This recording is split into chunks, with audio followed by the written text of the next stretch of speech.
Everyone, তো চলে এলাম সুলোচনার দাদার বিয়ের পর্ব পার্টটা নিয়ে।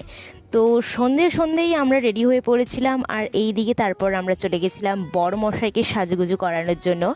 তারপর এখানে ননদিনী চলে এসেছিল, মানে আমাদেরই ফ্রেন্ড সুলোচনা। দেন নিজের কিছুটা ক্লিপস নেওয়ার পর চলে গেছিলাম একদম নিচে, কারণ ওখানেই আমাদের বর মশাইকে বরণ করা হচ্ছে। তো আমরা এখানে বিয়ের তত্ত্ব নিয়ে যাচ্ছিলাম, আর এই দিকে বরণের পার্ট চলছিল।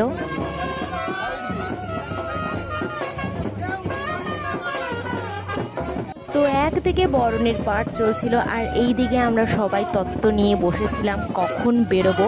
তো তারপর ব্যান্ড পার্টি নিয়ে আমরা একদম সোজা চলে গেছিলাম আমাদের বিয়ে বাড়িতে। তো এখানে বরের গাড়ি ঢুকছিল, আর সঙ্গেই যে কত বাজি ঘোরানো হয়েছিল।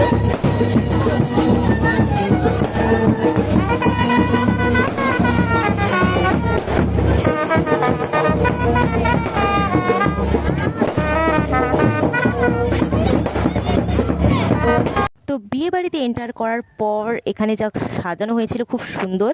তো এখানে আমাদের পৌঁছতেই সব স্টার্টার শেষ হয়ে গেছিলো, তাই শেষ পর্যন্ত আমরা ফুচকা খেয়ে দিয়ে একদম চলে গেছিলাম খাওয়া দাওয়া করতে। দেন খাওয়া দাওয়ার পর আমরা অনেক টায়ার্ড হয়ে গেছিলাম, সেই জন্য আমরা বিয়ে না দেখেই বাড়িতে চলে এসেছিলাম। তো আজকের মতো এত, পরের পার্ট তাড়াতাড়ি আসছে। টাটা।